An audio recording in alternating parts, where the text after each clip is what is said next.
Didik TV KPM.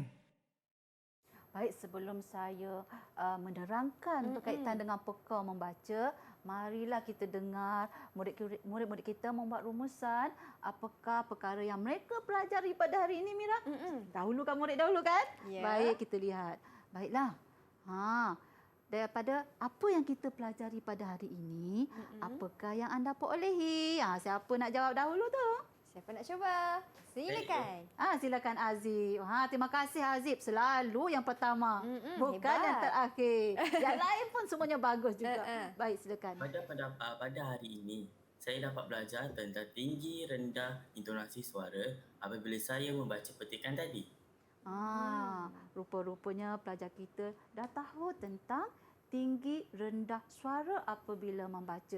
Tiadalah membaca tu satu intonasi saja. Apabila membaca, ingat ya. Ingat perlu ada tinggi, rendah suara. Baiklah, Azib dapat yang ini. Murid yang lain pula dapat yang bagaimana? Dapat apa tu? Saya cikgu. Silakan Amirul. Saya pula belajar berkaitan nada yang pelbagai semasa membaca supaya bacaan saya lebih menarik. Nada yang pelbagai ya Amirul. Seperti yang cikgu beritahu tadi, apabila kita membaca ada nada-nada tertentu dalam ayat semasa anda membaca tu. Jadi apabila anda rasakan bahawa dalam ayat tersebut, apabila kamu membaca nadanya nada sedih, janganlah digembirakan. Apabila nadanya nada marah, janganlah disedihkan. Jadi tidak sesuailah dengan situasi dalam petikan tersebut. Begitulah pentingnya apabila kita membaca, mengikut intonasi dan nada yang sesuai berdasarkan petikan tersebut, Mira. Baiklah. Azib dah memberikan pendapat. Amirul juga dah memberikan pendapatnya. Dua puteri kita ni pula bagaimana? Dua puteri. Saya cikgu. Silakan Mak Sarah. Dalam petikan ini, saya dapat memahami lebih banyak maklumat. Saya juga lebih tahu akan kepentingan menjaga kebersihan bilik air. Maisarah kata dah tahu maklumat tentang menjaga kebersihan bilik air. Jadi Maisarah rajin-rajinnya dan murid-murid lain juga rajin-rajin membantu ibu bapa membersihkan bilik air. Gunakan sahaja bahan yang ada di rumah seperti cuka dan sebut penaik tersebut. Sebelum ni tak tahu kan Maisarah? Sebelum ni tak tahu kan bahawa cuka dan sebut penaik itu boleh digunakan untuk membersihkan bahagian bilik air. Selepas membaca maklumat itu kita peroleh. Betul. Baik. Alia, kenapa senyap saja tu? Cuba Alia berikan pendapat pula. Silakan Alia. Saya pula dapat memahami aspek menarik melalui pembacaan saya tadi, iaitu berkaitan 4 petua Tok Nan. 4 petua Tok Nan sesuai dengan tajuk cerpen. Cerpen tersebut iaitu Petua Tok Nan. Itulah aspek menarik yang diperoleh oleh Alia. Di samping itu ada intonasi, ada dialog bagi situasi tersebut semasa Alia membaca tadi. Betul ya Alia ya? Baik. Selesai. Murid kita memberikan rumusan berkaitan dengan perkara yang mereka peroleh semasa sepanjang kita pelajar tadi dah. Baik, kita tengok pula. Baik. Peka membaca. Jadi ini ingatan cikgu kepada murid-murid cikgu dan penonton di luar sana. Murid-murid di luar sana jugalah. Baik, yang pertama, apabila membaca, pastikan anda mengetahui intonasi suara anda semasa membaca disesuaikan dengan situasi. Cikgu dah terangkan dengan panjang lebar tadi tu.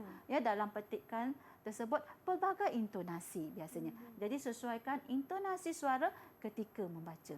Baik, yang kedua pesanan cikgu ya Mira, nada mestilah seperti nada penutup sejati. Janganlah apabila membaca kita menggunakan dialek-dialek yang tersendiri. Mestilah menggunakan nada seperti penutup sejati.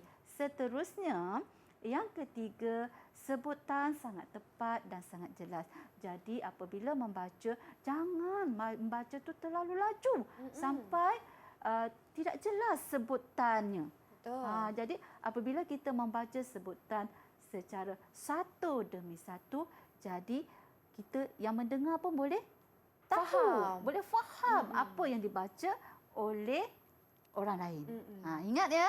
Baik, dan yang keempat, pesanan cikgu yang keempat dan yang terakhir iaitu apabila anda membaca, pastikan anda faham maklumat yang dibaca tersebut.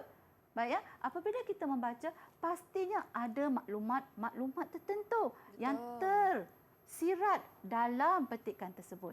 Jadi jangan baca sekadar baca saja. Jadi apabila kita membaca sebenarnya dia akan dapat meningkatkan pengetahuan kita.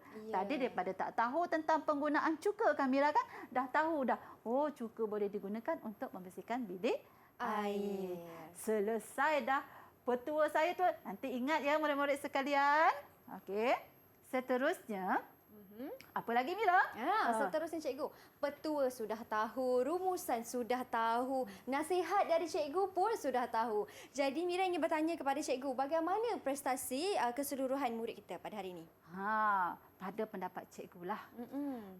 Kita telah melakukan simulasi tadi berkaitan dengan membaca mengikut intonasi dan nada yang sesuai, dan cikgu dapati murid cikgu telah dapat membaca mengikut intonasi dan nada yang sesuai selepas diberikan beberapa beberapa petua itu tadi ya, beberapa petua berkaitan dengan intonasi dan nada yang sesuai ketika membaca.